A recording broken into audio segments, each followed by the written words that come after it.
Welcome students of BSc Part 2nd on the next lecture on alcohols. आज हम ethylene glycol जो कि एक डाईहाइड्रिक अल्कोहल है उसके बारे में पढ़ेंगे, उसकी प्रिपरेशन के बारे में, उसकी फ़िज़िकल और केमिकल प्रॉपर्टीज़ के बारे में डिस्कस करेंगे। ये देखिए इसका स्ट्रक्चर है, इसे अपन डाईहाइड्रोक्सी इथेन भी कहते हैं। और देखिए ये विसिनल डायोल है। विसिनल मीन्स दोनों जो हाइड्रोक्सी ग्रुप हैं वो दोनों अलग अलग कार्बन पर प्रेजेंट हैं और इन्हें अपन डाईहाइड्रिक अल्कोहल कहते हैं। इसकी प्रिपरेशन सबसे पहले है एल्कीन से। एल्कीन से प्रिपरेशन होती है या तो हम एल्केलाइन KMnO4 पोटेशियम परमैंगनेट लेते हैं और फिर उसके साथ ट्रीटमेंट करके उसका जब हाइड्रोलिसिस करते हैं तब हमें इथिलीन ग्लाइकोल मिलता है। इसी तरीके से बिल्कुल ही ऑस्मियम टेट्रा ऑक्साइड ले लें pyridine में या एमाइल अल्कोहल सॉल्वेंट लेकर उसको अपन ट्रीट करते हैं और फिर उसका हाइड्रोलिसिस या जल अपघटन करेंगे तो हमें ग्लाइकोल प्राप्त होगा। इसकी मैकेनिज़्म देखिए, मान लीजिए ये एल्कीन अपन ले लिया है सब्स्टिट्यूटेड। यहाँ अगर इथिलीन ग्लाइकोल लेते हैं तो दोनों अपने जो चारों आर हैं वो H हो जाएंगे और इसको अपन KMnO4 के साथ जब ट्रीट करते हैं तो ये पाई बॉन्ड खुल जाता है, वीक होता है और ये 2 सिग्मा बॉन्ड में कन्वर्ट हो जाता है, जिसपे कि पोटेशियम परमैंगनेट का ऑक्सीजन 2 ऑक्सीजन आके इस पे सिग्मा बॉन्ड बना लेते हैं और इस तरीके से एक साइक्लिक कंपाउंड अपन को मिलता है। इसी तरीके से देखिए ऑस्मियम टेट्रा ऑक्साइड के भी दोनों ऑक्सीजन पाई बॉन्ड खुलने से उस पर अटैच हो जाते हैं और इस तरह का साइक्लिक कंपाउंड बनाते हैं इंटरमीडिएट। इसका जब हाइड्रोलिसिस होता है तो इस तरीके से होता है, ये ऑक्सीजन में MnO बॉन्ड यहाँ से टूटा और यहाँ से टूटेगा और H यहाँ जुड़ जाएगा और हमें ग्लाइकोल मिलेगा प्लस मैंगनीज डाइऑक्साइड इसमें से निकल जाएगा। यहाँ पर भी ये बॉन्ड टूटेगा, ऑस्मियम ऑक्सीजन बॉन्ड दोनों टूटेंगे और इसकी जगह H लग जाएगा और इधर आपके ऑस्मिक एसिड H2OSO4 अपन को एज अ बाई प्रोडक्ट मिल जाएगा। यदि हमें ये जो रिएक्शन है ये स्टीरियो स्पेसिफिक रिएक्शन होती है, क्योंकि अपन ने देखा है कि ये साइक्लिक कंपाउंड इसमें बना है तो दोनों हाइड्रोक्सिल ग्रुप जो हैं वो एक ही तरफ हैं जुड़े हुए, तो हमें सिस डायोल प्राप्त होता है। यदि हमें ट्रांस डायोल चाहिए तो उसके लिए हमें क्या करना है, या तो अपर एसिड ले लीजिए या फॉर्मिक एसिड के साथ जब इसका ट्रीटमेंट कराते हैं और हाइड्रोलिसिस करते हैं तो पहले अपन को एल्कीन पे इपॉक्साइड मिलता है और इसके हाइड्रोलिसिस या जल अपघटन करने से हमें जब ये रिंग यहाँ से खुलती है और हाइड्रोक्सी अपोजिट एंड से यहाँ पर अटैक करता है और हमें आपके ट्रांस डायोल प्राप्त होता है। इसे हम कहते हैं एंटी हाइड्रोक्सिलेशन और सिस डायोल का जो मेथड है उसे हम कहते हैं सिन हाइड्रोक्सिलेशन। नेक्स्ट प्रिपरेशन है फ्रॉम इथिलीन क्लोरोहाइड्रेन। इथिलीन क्लोरोहाइड्रेन को बनाने के लिए सबसे पहले जो अपना स्टार्टिंग कंपाउंड है या सबस्ट्रेट वो भी इथीन है। इथीन का जब क्लोरीन और वाटर के प्रेजेंस में अपन इसकी रिएक्शन कराते हैं तो हमें इथिलीन क्लोरोहाइड्रेन प्लस HCl मिलता है। ये जो इथिलीन क्लोरोहाइड्रेन है इसे जब हम सोडियम बाइकार्बोनेट के जलीय विलयन से इसकी अभिक्रिया करवाते हैं तो इथिलीन ग्लाइकोल मिलता है प्लस सोडियम क्लोराइड और कार्बन डाइऑक्साइड बनते हैं। थर्ड मेथड है प्रिपरेशन का फ्रॉम इथिलीन डाइब्रोमाइड या डाइब्रोमो इथेन से। इसका जब हम सोडियम कार्बोनेट और वाटर के साथ ट्रीट करते हैं तो अपने को इथिलीन ग्लाइकोल मिलता है। नेक्स्ट प्रिपरेशन है इथिलीन ऑक्साइड से। ये भी इथीन इसमें स्टार्टिंग कंपाउंड है और इसको जब हम ऑक्सीजन के प्रेजेंस में और सिल्वर कैटलिस्ट और 300 डिग्री सेंटीग्रेड पर जब इसको हम ट्रीट करते हैं तो अपन को इथिलीन ऑक्साइड मिलता है। एक ये इपॉक्साइड है और इसका जब हाइड्रोलिसिस करते हैं तो इथिलीन ग्लाइकोल प्राप्त होता है। अब चलते हैं अपन इसकी फिजिकल प्रॉपर्टीज़ पे, इसके भौतिक गुण धर्म क्या है। ग्लाइकोल जो है वो एक कलरलेस रंगहीन विस्कस द्रव होता है और इसका स्वीट टेस्ट होता है, मीठा द्रव होता है ये। इसका बॉइलिंग पॉइंट है 197 डिग्री सेंटीग्रेड। ये जल के साथ पूर्ण रूप से मिश्रणीय होता है, it is miscible with water, और इथेनॉल में भी ये पूरी तरह से घुल जाता है, बट ये इनसॉल्युबल है ईथर के अंदर। ये जो इसकी वाटर के साथ जो ये पूर्ण रूप से मिश्रणीय है या सॉल्युबल है, ये क्या है, इसमें हाइड्रोक्सिल ग्रुप है और 2 हाइड्रोक्सिल ग्रुप हैं, तो इसमें हाइड्रोजन बंद होता है, जिसके कारण ये अपने डिज़ोल्व हो जाता, वाटर के साथ मिसेबल होता है। इसे हम सॉल्वेंट की तरह से काम में लेते हैं, विलायक के रूप में ये काम में आता है, और ये एंटी फ्रीज एजेंट भी होता है। अब इसकी चलते हैं अपन रासायनिक गुणधर्म पर या केमिकल प्रॉपर्टीज़ पर। तो सबसे पहले इसकी प्रॉपर्टीज़ जो है, केमिकल प्रॉपर्टीज़, वो बिल्कुल वैसे ही हैं जैसे अपन ने एल्कोहल्स, मोनोहाइड्रिक एल्कोहल्स पढ़ा था, और उसमें क्या था कि जो हाइड्रोक्सी ग्रुप का जो H होता है वो दुर्बल अम्लीय प्रकृति का होता है। क्यों होता है? क्योंकि ये ऑक्सीजन के साथ जुड़ा हुआ है और ऑक्सीजन अपने लोन पेयर अपनी तरफ अट्रैक्ट कर लेता है, क्योंकि इसकी इलेक्ट्रोनेगेटिविटी ज़्यादा होती है, तो ये जो बॉन्ड है ऑक्सीजन और हाइड्रोजन वो वीक हो जाता है और ये H अपना एसिडिक हो जाता है, ये रिमूव हो जाता है। तो हम इसे जैसे मेटल्स है, सोडियम, मैग्नीशियम, कैल्शियम के साथ ट्रीट करते हैं तो ये कॉरस्पॉन्डिंग एल्कोक्साइड बनाते हैं। फॉर एग्जांपल जैसे अब इथिलीन ग्लाइकोल लिया, इसको अपन ने सोडियम के साथ 50 डिग्री सेंटीग्रेड पर जब ट्रीट करते हैं तो पहली बार में क्या होता है, एक हाइड्रोक्सिल प्राइमरी एल्कोहलिक ग्रुप का H अपना निकला और मोनोसोडियम ग्लाइकोलेट मिलता है। इसको अगर अपन और हीट करते हैं सोडियम के प्रेजेंस में 160 डिग्री सेंटीग्रेड के लगभग, तो ये डायसोडियम ग्लाइकोलेट का निर्माण करता है। सेकेंड रिएक्शन है रिएक्शन विद हाइड्रोजन हैलाइड्स। ये जो हाइड्रोजन हैलाइड्स के साथ जब हम ट्रीट करते हैं इथिलीन ग्लाइकोल को तो हमें डाइक्लोरोइथेन मिलता है। देखिए इथिलीन ग्लाइकोल HCl के साथ 160 डिग्री पर जब अपन ने हीट करा तो इथिलीन क्लोरोहाइड्रिन बना। पहले तो एक हाइड्रोक्सिल ग्रुप Cl से रिप्लेस हो गया और फिर अपन ने इसका टेम्परेचर बढ़ा देते हैं 200 डिग्री सेंटीग्रेड के अराउंड, दूसरा हाइड्रोक्सिल ग्रुप भी Cl से रिप्लेस हो जाता है और डाइक्लोरोइथेन मिलता है। नेक्स्ट रिएक्शन है reaction with phosphorus halides.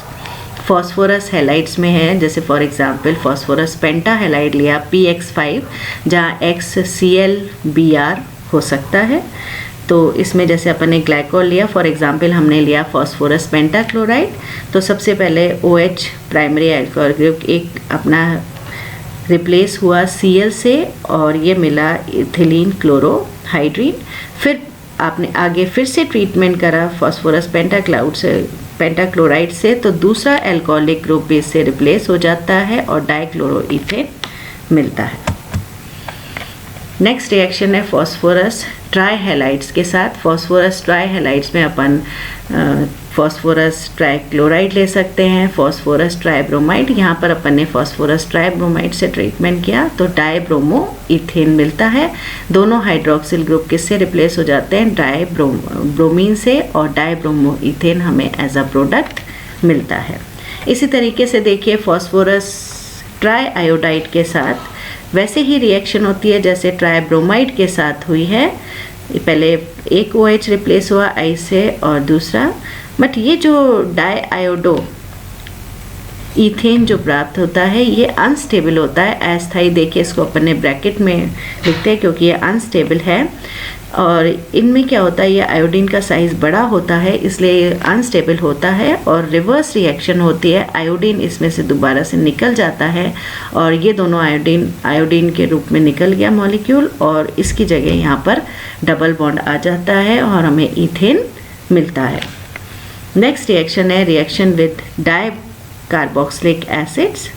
Dicarboxylic acid के साथ अगर अपन ट्रीट करते हैं, देखिए ये पॉलीमराइजेशन होता है, बहुलीकरण इसके अंदर होता है N मॉलिक्यूल्स इथिलीन ग्लाइकोल के प्लस जैसे फॉर एग्जांपल अपन ने ये डाइकार्बोक्सिलिक एसिड के N मॉलिक्यूल्स लिए हैं और इसमें ट्रीटमेंट के बाद अपन को पॉलीएस्टर मिलता है। इस तरह का एक पॉलीमर आपको मिलता है पॉलीएस्टर, जो कि एक कंडेंसेशन पॉलीमर है।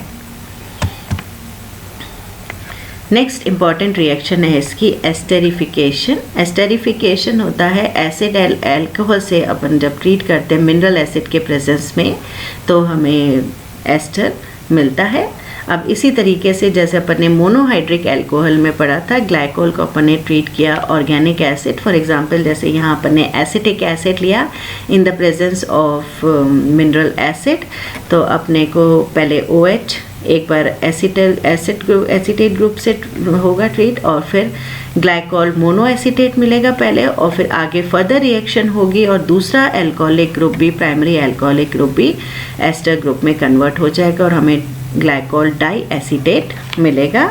यही रिएक्शन यदि अपन एसिड के डेरिवेटिव से करते हैं तो भी हमें, जैसे फॉर एग्जांपल एसिटिल क्लोराइड लिया या एसिटिक एनहाइड्राइड लिया, तो भी फाइनल प्रोडक्ट अपन को ग्लाइकोल डाई एसिटेट मिलेगा।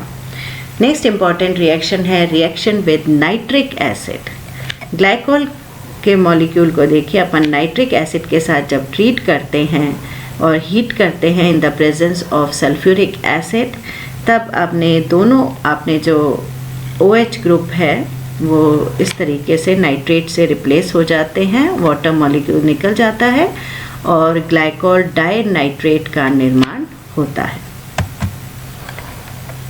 नेक्स्ट रिएक्शन है एसिड्स के साथ ही रिएक्शन विद टरथैलिक एसिड। जैसे अपन ने अभी रिएक्शन पढ़ी जिसमें पॉलिएस्टर मिला, ये भी उसी तरीके से ये भी वही रिएक्शन है। इसमें भी आपके पॉलीमराइजेशन हो रहा है। फॉर एग्जांपल इथेनॉल के एन मॉलिक्यूल्स लिए प्लस अपन ने ये लिया है, ये जो आपका एसिड है डाइकार्बोक्सिलिक एसिड, इसे कहते हैं टरथैलिक एसिड। टरथैलिक एसिड इसमें लेते हैं, दोनों में आपके कंडेंसेशन पॉलीमराइजेशन होता है और ये पॉलीमर मिलता है जिसे अपन टेरेलिन या डेक्रॉन कहते हैं। नेक्स्ट रिएक्शन है reaction with aldehydes and ketones. ये बहुत ही इम्पॉर्टेंट रिएक्शन है और ये इसमें देखिए ग्लाइकोल, इथिलीन ग्लाइकोल को जब हम फॉर एग्जांपल ये है एल्डिहाइड के साथ ट्रीट करते हैं in the presence of acid, तो अपने वाटर मॉलिक्यूल इसमें से निकल जाता है और एक साइक्लिक कंपाउंड मिलता है, साइक्लिक एसिटल अपन को मिलता है एल्डिहाइड से। इसी तरीके से कीटोन के साथ जब हम ग्लाइकोल के ट्रीटमेंट करते हैं, यहाँ से वाटर मॉलिक्यूल निकल जाता है, in the presence of acid होती है यह अभिक्रिया और एक साइक्लिक कीटल मिलता है। ये जो रिएक्शन है बहुत इम्पॉर्टेंट है क्योंकि इसके अपन प्रोटेक्शन के लिए कोई ग्रुप है जहाँ पर हमें इसको प्रोटेक्ट करना है, एल्डिहाइड या कीटोन ग्रुप को हम नहीं चाहते कि उधर रिएक्शन हो, तो इस तरीके से अपन इसको ट्रीट कर सकते हैं और ये एसिटल या कीटल में कन्वर्ट कर सकते हैं। और इसका जब हाइड्रोलिसिस अपन करते हैं, रिएक्शन हो जाए, हमें वो दोबारा से इसका एल्डिहाइड और कीटोन मिल जाता है। तो ये बहुत ही अच्छा प्रोटेक्टिंग ग्रुप की तरह से काम करते हैं। नेक्स्ट रिएक्शन है ऑक्सीडेशन रिएक्शंस। पहली ऑक्सीडेशन रिएक्शन ये है जिसमें कि जो अपना ये जो ग्लाइकोल का कार्बन कार्बन बॉन्ड है ये ब्रेक नहीं होगा, तो इसमें नॉर्मल ऑक्सीडाइजिंग एजेंट्स अपन काम में लेते हैं, जैसे पोटेशियम डाइक्रोमेट, सल्फ्यूरिक एसिड ले लिया, नाइट्रिक एसिड ले लिया, KMnO4 ले लिया। उसमें अगर करते हैं तो सीरीज ऑफ ऑक्सीडेशन स्टेप्स होते हैं और अपन को डिफरेंट ऑक्सीडेशन प्रोडक्ट्स मिलता है। देखिए स्टार्ट करते हैं इथिलीन ग्लाइकोल से। यदि हमने इसे ऑक्सीडाइज किया तो सबसे पहले जैसे प्राइमरी अल्कोहलिक ग्रुप है वो किस में कन्वर्ट होगा, एल्डिहाइड ग्रुप में हो जाएगा और हमें ग्लाइकोल एल्डिहाइड मिलेगा। फर्दर ऑक्सीडेशन करते हैं तो दो तरह के प्रोडक्ट्स मिल सकते हैं। एक में तो क्या है, जैसे ये दूसरा जो प्राइमरी अल्कोहलिक ग्रुप है वो भी एल्डिहाइडिक ग्रुप में आपके कन्वर्ट हो सकता है, देखिए, और इसमें अपन को मिला ग्लाइऑक्सल। और दूसरा क्या है कि आपका जो रिएक्शन है एल्डिहाइडिक ग्रुप, इसका फर्दर ऑक्सीडेशन हो जाता है COOH में एक बार, तो ये बना ग्लाइकोलिक एसिड। इन दोनों को जब आप फर्दर ऑक्सीडाइज करते हैं तो ये ग्रुप आपका CHO में कन्वर्ट हो जाता है और इधर वाले में से एक COOH में हो जाता है और हमें ग्लाइऑक्सैलिक एसिड मिलता है। फर्दर ऑक्सीडेशन ग्लाइकोक्सिलिक एसिड का एल्डिहाइडिक ग्रुप किस में कन्वर्ट हो जाता है? कार्बोक्सिलिक ग्रुप में। मीन्स अपन को ऑक्सैलिक एसिड मिलता है। इसको आगे अपन ऑक्सीडाइज करेंगे तो कार्बन डाइऑक्साइड और वाटर में कन्वर्ट हो जाएगा। इस तरीके से अपन को इथिलीन ग्लाइकॉल के कंडेंस आपके ऑक्सीडेशन रिएक्शन में अपन को glycol aldehyde, glycolic acid, glyoxylic acid और ऑक्सैलिक एसिड मिलता है। नेक्स्ट ऑक्सीडेशन रिएक्शन क्या है? जिसमें अपना जो कार्बन कार्बन बॉन्ड है ये वाला वो क्लीव हो जाता है। तो इस तरह के अपन को क्लीव होने के बाद देखिए डिफरेंट मॉलिक्यूल्स अपन को मिलते हैं। तो ये दो तरीके से देखिए, मान लीजिए ये अपना ग्लाइकॉल है और इसमें R बराबर है H इथिलीन ग्लाइकॉल का। अपन ने इसमें जब ट्रीटमेंट करते हैं एक तो लेड टेट्रा एसीटेट से और एक पर आयोडिक एसिड से। ये दोनों जो ऑक्सीडाइजिंग एजेंट्स हैं ये अपने क्लीवेज के साथ होता है। देखिए किस तरीके से है, लेड टेट्रा एसीटेट और OH आपके दोनों विसिनल जो हैं hydroxy group lead tetra acetate के साथ ट्रीट करते हैं। एसिटिक एसिड के दो मॉलिक्यूल निकल जाते हैं H और OCO CH3 और दो अपने एसिटिक एसिड ग्रुप निकल गए और ये इस तरीके से एक साइक्लिक कंपाउंड अपन को मिल जाता है। इसी तरीके से पर आयोडिक एसिड में भी ऐसे ही होता है, ऑक्सीजन के साथ इसका बॉन्ड बन गया आयोडीन और इस तरीके से एक साइक्लिक कंपाउंड मिलता है, वाटर निकल जाता है। फिर इसका जब फर्दर हाइड्रोलिसिस करते हैं बॉन्ड ब्रेकिंग होती है इसकी।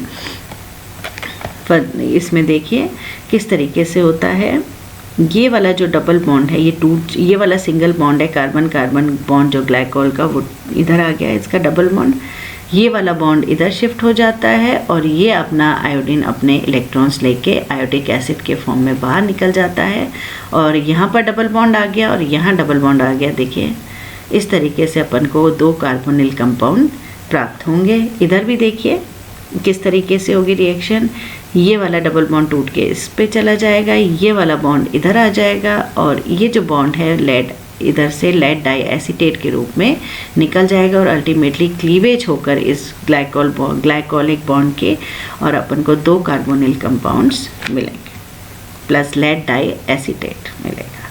तो ये जो ऑक्सीडेशन है इसमें अपना बॉन्ड टूट गया ग्लाइकोलिक बॉन्ड जो है और अपन को दो कार्बोनिल कंपाउंड्स मिलते हैं। नेक्स्ट बहुत ही इंपॉर्टेंट रिएक्शन है डिहाइड्रेशन, निर्जलीकरण।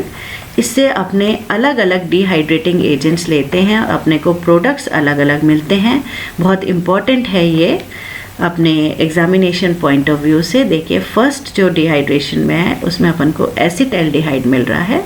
देखिए इथिलीन ग्लाइकॉल लिया और हमने जिंक क्लोराइड अपन ने डिहाइड्रेटिंग एजेंट यूज़ करा। देखिए सिस फॉर्म में ये रिएक्शन करेगा, वाटर मॉलिक्यूल निकल जाएगा और CH2 डबल बॉन्ड CHOH अपन को मिलेगा। ये H2 नहीं है, CHOH है, विनाइल अल्कोहल अपन को मिलेगा और विनाइल अल्कोहल टॉटोमराइज होगा, टॉटोमराइजेशन होगा, कीटोइनॉल टॉटोमेरिज्म होगा, डबल बॉन्ड इधर आ जाएगा और ये जो हाइड्रोजन है वो ऊपर चला जाएगा और ये मिलेगा अपन को एसिड एल्डिहाइड। मतलब अपने को जो जिंक क्लोराइड से जब डिहाइड्रेशन करेंगे तो हमें एसिड एल्डिहाइड प्रोडक्ट मिलेगा। नेक्स्ट देखिए यदि हम इथिलीन ग्लाइकॉल के दो मॉलिक्यूल्स ले लिए और इसकी अपन ने ट्रीट करा कंसनट्रेटेड सल्फ्यूरिक एसिड के साथ, तो ये जो डिहाइड्रेटिंग एजेंट है देखिए किस तरीके से वाटर इधर से निकलेगा और वाटर इधर मॉलिक्यूल से, दोनों सिस फॉर्म में दो मॉलिक्यूल्स अपने इथिलीन ग्लाइकॉल के रिएक्ट करेंगे और ये बनेगा 1 2 3 4 1,4 डाईऑक्स, ऑक्सीन का ऑक्स हो गया एन, क्योंकि ये सैचुरेटेड रिंग है हेटेरोसाइक्लिक रिंग तो एन इसका सफिक्स लगेगा, मतलब 1,4 डाईऑक्सीन हमें एज अ प्रोडक्ट मिलेगा। नेक्स्ट है formation of ethylene oxide. Glycol को जब हम 500 degree centigrade means high temperature पर हीट करेंगे तो देखिए इस तरीके से अपने वाटर मॉलिक्यूल निकलेगा और हमें इथिलीन ऑक्साइड प्राप्त होगा, इपॉक्साइड बनेगा। और लास्ट है formation of diethylene glycol. जब अपने ग्लाइकोल के 2 मॉलिक्यूल्स को इस तरीके से फॉस्फोरिक एसिड के साथ हीट करेंगे तो वाटर मॉलिक्यूल निकल जाएगा एक, और डाइइथिलीन ग्लाइकोल हमें मिलेगा as a product. Next reaction है, बहुत ही इम्पॉर्टेंट नेम रिएक्शन है, पिनाकोल पिनाकोलोन रीअरेंजमेंट। ये जो रीअरेंजमेंट है ये अम्ल उत्प्रेरित होता है, एसिड कैटेलाइज्ड होता है। फॉर एग्जांपल ये देखिए, पिनाकोल जो कंपाउंड है, इसका जो नाम जो पड़ा है पिनाकोल है, जिसमें अपन ने जितने R ग्रुप्स हैं डायोल लिया है, विसिनल डायोल, और R ग्रुप्स मिथिल ग्रुप से ट्रीट करा हुआ है अपन ने। और इसमें जो ये जो कंपाउंड है इसे हम कहते हैं पिनाकोल। और इधर पर देखिए एसिड के प्रेजेंस में ये अपना मेरे बन गया पिनाकोलोन। इसमें देखिए सबसे पिनाकोल जो रिएक्शन है इसकी मैकेनिज्म पर चलते हैं। मैकेनिज्म में देखिए एसिड कैटेलाइज्ड है तो सबसे पहले देखिए 2 हैं, ये चूँकि एक देखिए सिमेट्रिकल है पिनाकोल, तो अपने जब ये प्रोटोनेशन होगा यहाँ पर देखिए ऑक्सीजन के पास दोनों हाइड्रोक्सिल ग्रुप, ऑक्सीजन के पास लोन पेयर है, मान लीजिए एडिशन प्रोटोनेशन दोनों पे कर सकता है, दोनों इक्विवेलेंट है। अपन मानते हैं कि इस हाइड्रोक्सिल ग्रुप पर ये आके लग जाता है, प्रोटोनेशन होता है। और प्रोटोनेशन होने के बाद यहाँ से देखिए ये OH2 अब ये अच्छा लीविंग ग्रुप बन गया, तो ये बॉन्ड टूट जाता है और वाटर लीव हो जाता है। वाटर निकलने के बाद देखिए यहाँ पर पॉजिटिव चार्ज आता है, मतलब कार्बोकैटायन का निर्माण होता है। अब इसमें से क्या होगा, दोनों में से एक मिथिल ग्रुप आके इस पे लग जाएगा, रीअरेंजमेंट होगा, जिसे हम कहते हैं 1,2 मिथिल शिफ्ट। ये मिथिल ग्रुप आके इस पे जुड़ जाएगा इस तरीके से, और ये आपके कार्बोकैटायन दूसरा बनेगा। अब देखिए इस रिएक्शन का जो ड्राइविंग फोर्स है वो क्या है, ये ज़्यादा स्टेबल कार्बोकैटायन बन गया ये। अब यहाँ पर क्या होगा, मिथिल शिफ्ट के बाद फिर से देखिए इधर यहाँ पॉजिटिव चार्ज है, देखिए प्रोटॉन अपन ने यूज़ किया था, ये वापस निकल जाएगा, ये कैटलिस्ट की तरह से काम कर रहा है। और ये बॉन्ड टूटेगा तो इधर के इलेक्ट्रॉन्स इधर आ गए और डबल बॉन्ड ये बन जाएगा, मतलब कार्बोनिल ग्रुप में कन्वर्ट हो जाएगा डीप्रोटोनेशन होने के बाद। मीन सबसे फर्स्ट स्टेप है प्रोटोनेशन, फिर आपके water molecule, removal of water molecule, और फिर से आपके डीप्रोटोनेशन होगा और अपन को पिनाकोलोन मिलेगा। इसमें देखिए अगर अपन पिनाकोल उसमें अपन ने सिमेट्रिकल लिया था, इसमें मान लीजिए इस तरह का एग्जाम्पल अपन ने लिया है, पिनाकोल में 2 अपने जो मिथिल ग्रुप है उसकी जगह अपन ने C6H5 ग्रुप ले लिया। अब देखिए प्रोटोनेशन हुआ, प्रोटोनेशन मान लीजिए 2 तरफ से हो सकता है, एक तो इधर हो सकता है और एक इस कार्बन पर हो सकता है। इन दोनों में से जो सबसे ज़्यादा स्टेबल कार्बोकैटायन होगा रेजोनेटिंग स्ट्रक्चर के हिसाब से वो बनेगा, वो यहाँ से अपन करेंगे तो मिथिल कार्बोकैटायन बनेगा, और इधर से अगर वाटर जाता है तो ये फिनाइल ग्रुप के साथ जो कार्बोकैटायन बनेगा वो ज़्यादा स्टेबल होता है। अपन जानते हैं ये एरोमेटिक रिंग है, 2 बेंजीन रिंग हैं, तो इसमें रेजोनेटिंग स्ट्रक्चर्स ज़्यादा होंगे जिसके कारण ये कार्बोकैटायन स्टेबल होगा। तो इसका मतलब क्या होगा, वाटर यहाँ से रिमूव होगा और ये कार्बोकैटायन जो है स्टेबिलिटी के ऑर्डर के हिसाब से ये कार्बोकैटायन बनेगा।